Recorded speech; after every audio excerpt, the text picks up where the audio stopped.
Hi,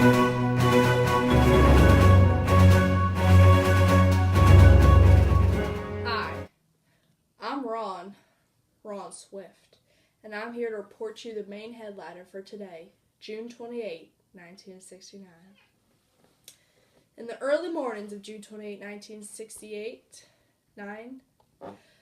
the violent protests and street demonstrations took over the streets of New York after a police raid stonewalled in the non-legendary Greenwich Village gay bar. Known as the Stonewall Riots, these protests are commonly considered the tipping point at which LGBT, if you don't know what that means, the L stands for lesbian, G stands for gay, B stands for bisexual, I guess, and then T stands for transgender. But that ain't a thing, so. On that June morning, equality for all seemed distant, but a necessary dream. And that dream that finally became a reality. In 1970, the mark of the first anniversary of the Stonewall Uprisings, the very first gay pride marches took place in New York, Los Angeles, San Francisco, and Chicago. Digging through the New York Public Library archives, I unearthed some goose-bumping images from the first ever pride parades that will be shown here.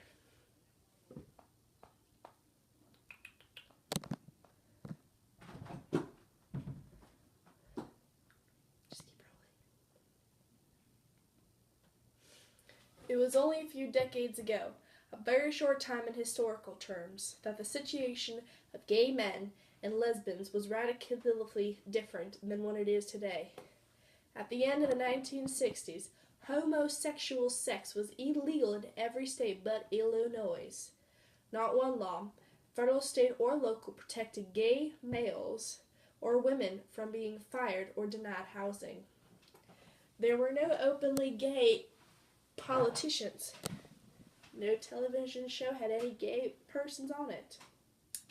When Hollywood made a film with a major homosexual character, the character was either killed or killed himself. There was no openly gay policemen, public school teachers, doctors, or lawyers, and no political party had a gay caucus. This goes to show that the early uprisings of the gay men became aware throughout the 1970s. Now in America, as you can see, here's what I found on the web for a presence of the gay men became aware throughout the 1970s. Thank you, Surrey. My name is Ron, and I hope you have a good day.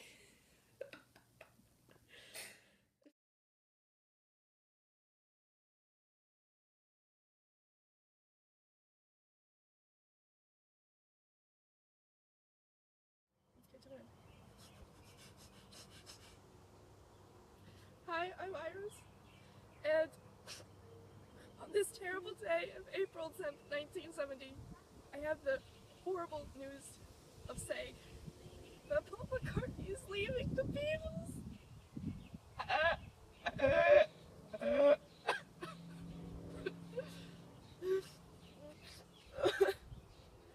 The breakup of the Beatles, one of the most popular and influential musical groups in history, has become almost as much of a legend as the band itself or the music they created while together. The Beatles were active from their formative in 1960, the disintegration of the group in 1970. The breakup itself was a cumulative process throughout the 1968 to 1970, marked by rumors of a split and ambiguous comments by the Beatles themselves regarding the future of the group. Although in September 1969, John Lennon privately informed that other Beatles that he was leaving the group, there was no public acknowledgement of the breakup until Paul McCartney announced on April 10th, 1970, he was leaving the Beatles.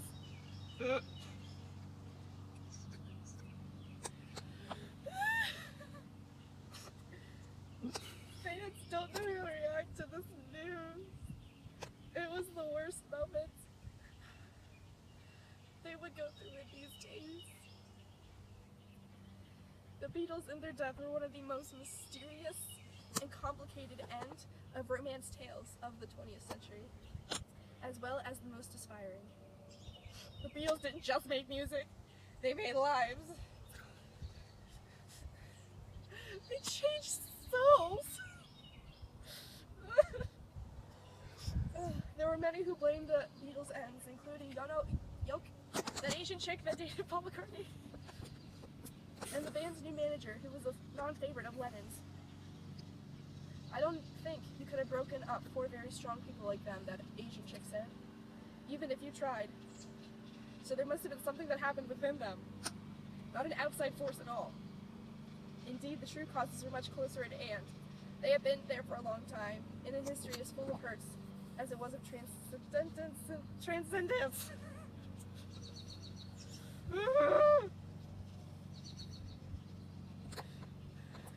I want to go home. I don't know what I'm going to do without my four husbands. Yellow Submarine was my song. Back to YouTube. Okay.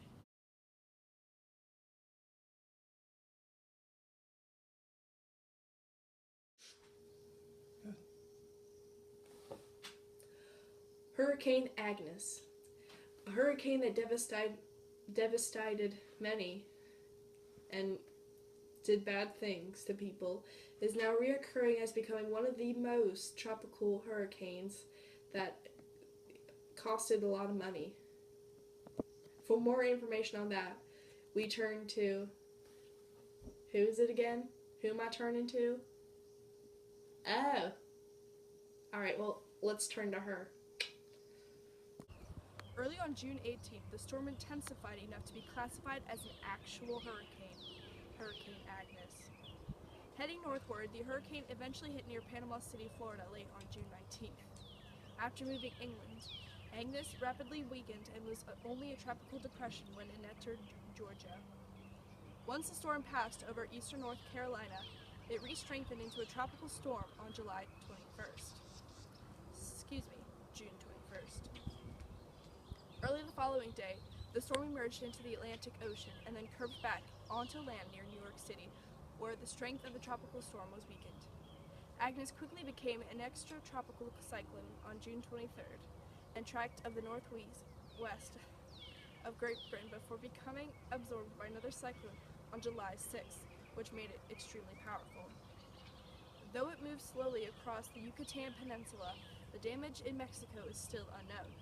Although the storm bypassed the tip of Cuba, only heavy rainfall occurred, with killing several people. In Florida, Agnes caused a significant tornado outbreak, with at least 26 confirmed twisters, 2 of which were spawned in Georgia.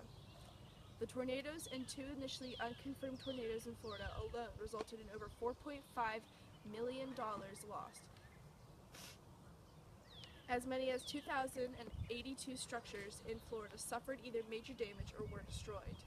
About 1,355 other buildings experienced minor losses. Though Agnes made landfall as a hurricane, no hurricane force winds were reported. The high tides along the coast is what caused such extensive damage, especially between Apalachicola and Cedar Key. There wasn't really a significant effort through Hurricane Agnes in Florida. Florida only experienced moderate rainfall without any flooding. In Georgia, however, damage was limited to 2 tornadoes, which caused Delaware, Rhode Island, South Carolina, and Tennessee, and 1 fatality in Delaware. And they all combined in $275,000 worth of losses. A lot of money. Overall, Agnes caused 128 fatalities and nearly $3 billion in damage, which made it the second costliest hurricane to hit the United States at the time. Most recently, it is estimated that there were $2.1 billion in losses associated with the storm. Due to the significant events, the name Agnes was retired in the spring of 1973. So whenever you're going to name your child, don't name her after Agnes, or she will be hated. Good night.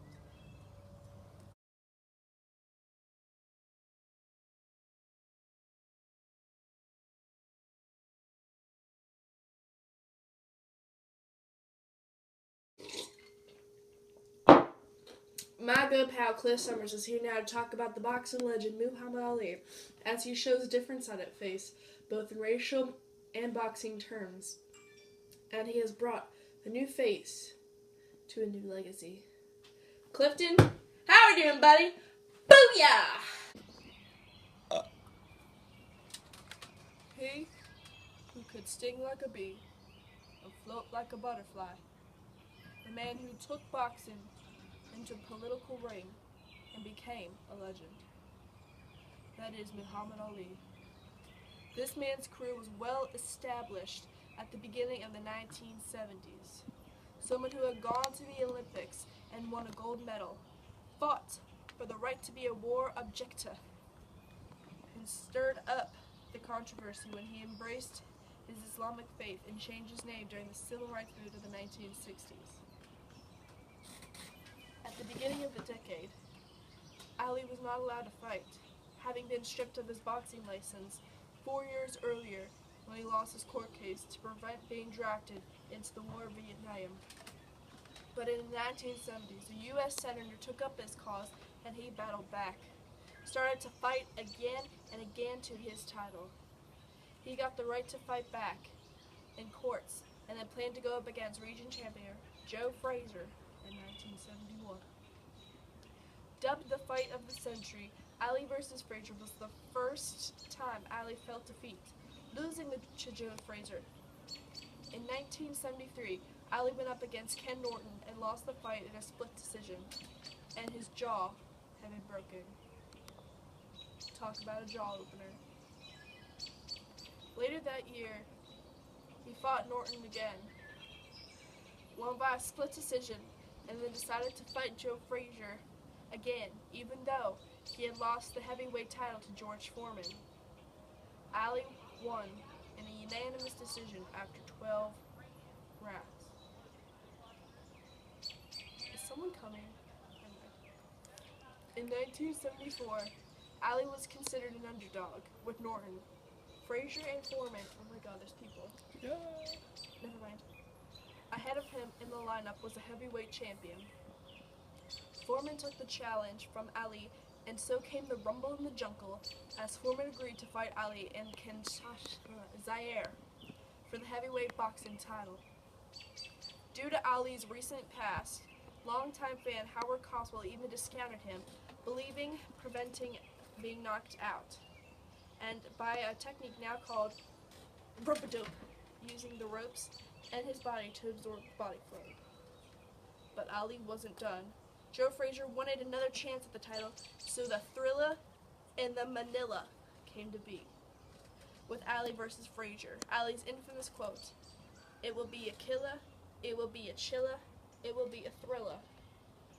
When I got in the gorilla, in the Manila." Trash talk always ruled in the airways, as Ali prepared to outlast the strong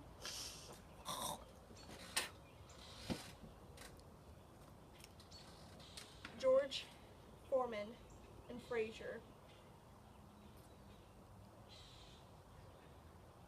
Despite the 100-degree Fahrenheit temperature, the fighters went 14 rounds with the fight called at the beginning of the 15th round, as Frazier's eyes were swollen shut, and Ali was declared the winner. In those years before boxing became the exclusive domain of promoters, it was a sport watched by millions around the world. Why? I remember my sweet old dad talking about the fights. A huge fan of Ali. From the fight of the century to the Rumble in the Jungle to the Thrilla in the Manila, my father heard and watched Muhammad Ali as a fan who was proud to have survived the racism of his past and watch his hero come back and win and win and win again. No matter what your race, no matter what your position here on life, if you have a will to do something, you should do it. As someone who stood up for his beliefs and became one of the most recognized athletes in the world, Muhammad Ali made the sport of boxing the talk of the town.